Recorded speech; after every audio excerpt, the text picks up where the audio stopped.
Марқұм Владимир Жириновский, Ресейлік бұзық саясаткер. Ол өзінің даулы мәлімдемелерімен танымал болды. Және оның болжамдары дәл шығып көпшілікті таң қалдырып жатыр. Әсіресе оның Қазақстанға қатысты айтқандары елді дүрліктірді. Можно включить в состав России, вот там Белоруссия включить Абхазию, Южную Осетию, Приднестровье, а возможно Казахстан захочет и так далее. Таким образом... Біз назарларыңызға Жириновскийдің қорқынышты болжамдарын ұсынамыз. 2022 жылы ақпанда Ресей Украинаға қарсы әскери қимыл бастап еді. Бұны Жириновский бірнеше жыл бұрын ескерткен болатын.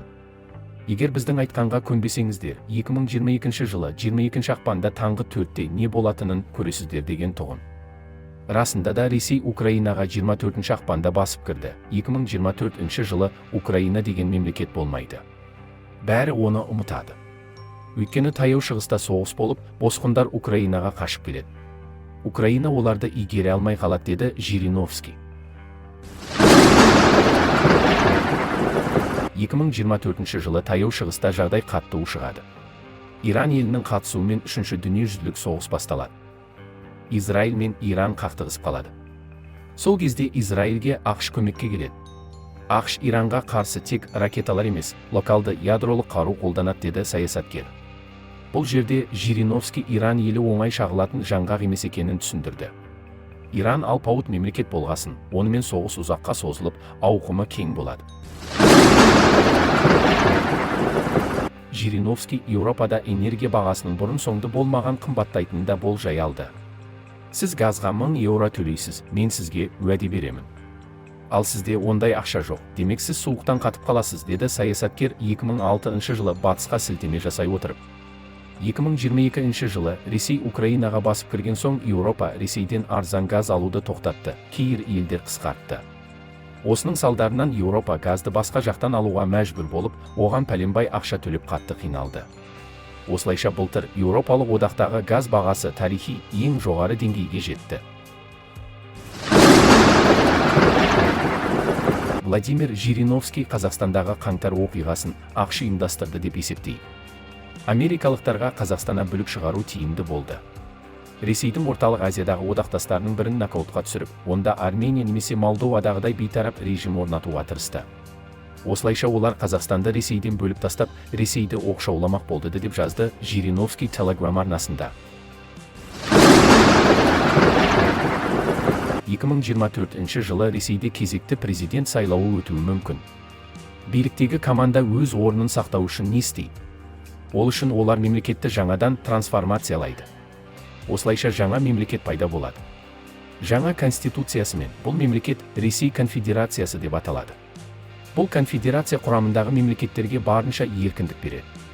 Осы себепті де сол мемлекеттер Ресейдің құрамынан шыға алмайды, деді Жириновский кезекті бір отырысында. Яғни келесі жылы Қазақстанмен шекаралас жатқан Ресей мемлекеті трансформацияланады.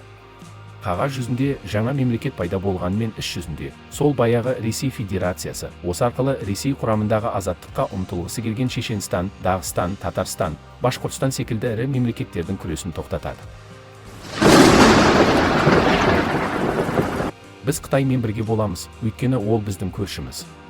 Күшті сауда соғысы болады, ол қызу соғысқа айналуы мүмкін. ақш құлайды, Қытай жеңеді.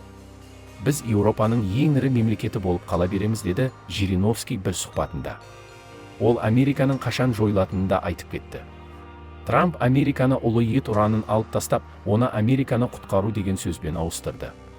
Дұрыс дедіңіз, Трамп, тек сіз Американы құтқара алмайсыз, өйткені 2024 жылы Америкада сайлау болмайды, өйткені Америка болмайды, деді Жириновский. Владимир Жириновский 20-30 жылдан кейін жұртқа қираған Еуропаны тамашалауға уәде берді. Мұндай болжамды либералдық демократиялық партияның бұрынғы көшбасшысы 2016 жылы айтқан болатын. Тағы 30 жыл өмір сүрсеңіз, еуропалықтар көз алдыңызда өледі. Арабтар, түріктер, күрттер, албандар оларды таптайды. Ол қазірдің өзінде Еуропаны басып алып жатыр. Қазірдің өзінде кейбір жерлерде мешітке азаншылар шақырылады. Христиандар үйде отырады, оларға бәрі тыйым салынған. Мұның бәрі сіздің көз алдыңызда, сіз оны әлі көрмейсіз. Еуропа бітеді, ертең емес, 20-30 жылдан кейін деді Жириновский. Расында да қазір Еуропа, соның ішінде Франция елінде қара нәсілділер қаптап кетті.